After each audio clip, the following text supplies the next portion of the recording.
भाऊसाहेबांच्या अंगाई गीतांचे आणि उपदेशांचे आज वेदमंत्र झाले होते. भाऊसाहेबांच्या अश्रूंच्या आज सप्तगंगा झाल्या होत्या. त्यांचा शोभा आज सिंहासनाधीश्वर महाराजाधिराज छत्रपती होत होता. भाऊसाहेबांनी यांच्यासाठी केला होता अट्टहास.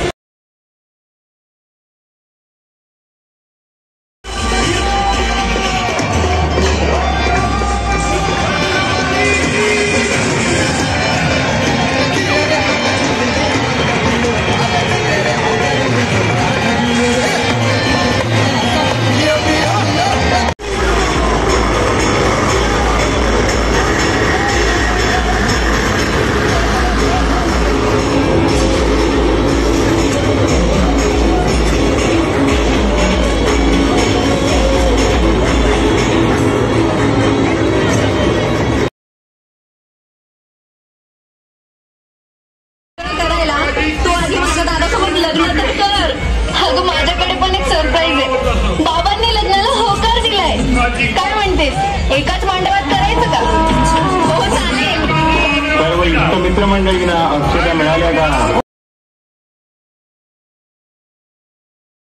उत्तर देणाऱ्या रणनीती आखल्या जात नाही आणि जोपर्यंत दहशतवादाचा समूळ उच्चाटन होत नाही मी शांत बस. काली मातेला साकडा घालून आरंभली आहे आराधना काली मातेची. जय काली माता, काली माता, काली माता. दुर्गा सप्तशतीच्या 5व्या अध्यायामध्ये वर्णन केल्यानुसार काली मातेने चंडमुंड नावाच्या 2 महाबलशाली दैत्यांचा संहार केला. तेव्हापासून काली माता चामुंडा देवी या नावानेही ओळखली जाऊ लागली. जय काली माता, काली माता, काली माता.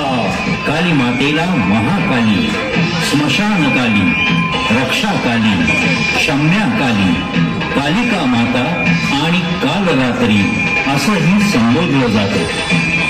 आपल्या जमातीच्या रक्षणासाठी आदिवासी बांधव एकत्र येऊन करत आहेत काली मातेची आराधना.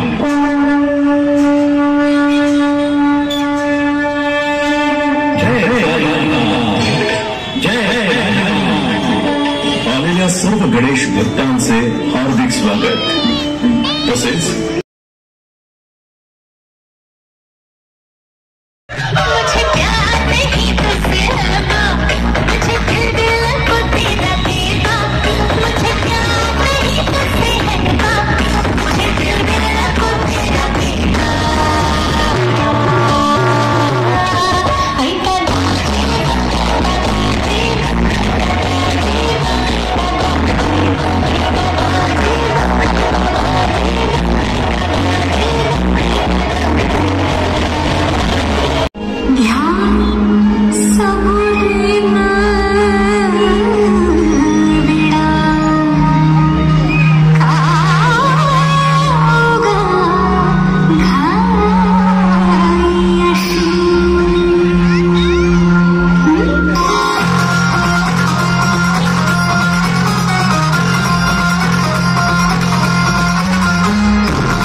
प्रसन्न हो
प्रसन्न झालेल्या भगवान शंकरांनी अपत्य घेऊ केले, परंतु भगवान शंकर म्हणाले, मी तुमच्या दोघांच्या निस्सीम भक्तीवरती प्रसन्न आहे. तुम्ही केलेल्या तपश्चर्येचं फळ तुम्हाला नक्कीच मिळेल, पण माझी एक अट आहे. तुमच्यासमोर दोन विकल्प असतील. एक पुत्र दीर्घायुषी असेल पण अत्यंत निर्बुद्ध आणि मूर्ख असेल, आणि दुसरा अत्यंत तेजस्वी, बुद्धिमान आणि विद्वान असेल, पण तो अल्पायुषी असेल. त्याला केवळ 16 वर्षांचे आयुष्य प्राप्त होईल. आता निर्णय तुमच्या हातात आहे. तेव्हा या दाम्पत्याने अल्पायुषी असला तरी चालेल, पण बुद्धिमान आणि तेजस्वी पुत्र हवा अशी इच्छा व्यक्त केली. अशा प्रकारे शिवाच्या वरदानामुळे बाल मार्कंडेयाचा जन्म झाला. मात्र नियतीने त्याला केवळ 16 वर्षांचे आयुष्य प्रदान केले होते. पित्याच्या आदर्शावर चालणाऱ्या बाल मार्कंडेयाची साधना बालवयातच आरंभ झाली. अतिशय तीक्ष्ण बुद्धिमत्ता आणि विलक्षण तेज असणाऱ्या या बालकाचा वयाच्या 8व्या वर्षी उपनयन संस्कार झाला आणि वेदाभ्यासाला सुरुवात झाली.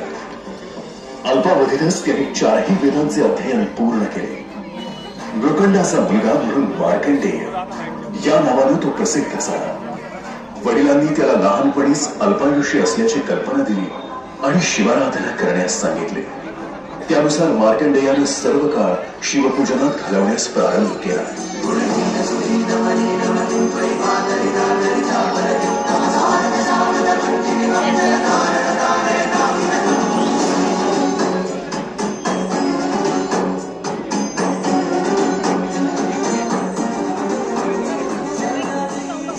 या सर्व कार्यात 16 वर्ष निघून गेली. आता ती वेळ जवळ आली होती. भगवान शिवाचे वरदान सगळ्यांनाच ज्ञात होते. आता आपल्या मुलाचा मृत्यू अटळ आहे हे माता पित्यानं ओळखले होते. मार्कंडेयानं आपल्या माता पित्याच्या चेहऱ्यावरील उदासीनता सांगितली. त्यांना धीर दिला आणि चिंता करू नका असे सांगितले आणि तो समुद्र तटावर शिव आराधना करण्यास बसला. यामध्ये त्याने रेतीचे शिवलिंग तयार केले आणि आपल्या आराधनेत मग्न झाला. पण काळ कोणाला चुकलेला नाही. मार्कंडेयाच्या 17व्या वर्षाच्या पहिल्या दिवशी मार्कंडेयाचा मृत्यू समय आला होता. यमदूत मार्कंडेयाचे प्राण हरण करण्याकरता आले होते.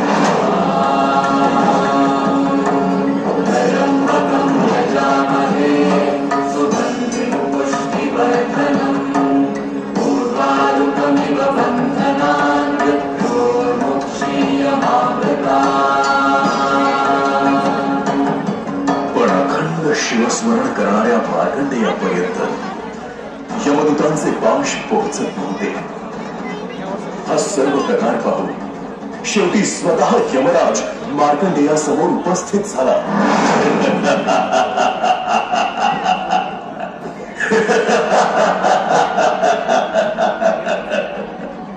त्यानं मृत्यूपाश मार्कंडेयावरती टाकला. पण मार्कंडेयाबरोबरच शिवलिंगाभोवती पाश पडल्यानं तत्क्षणी त्या शिवलिंगातून साक्षात भगवान शंकर प्रकट झाले.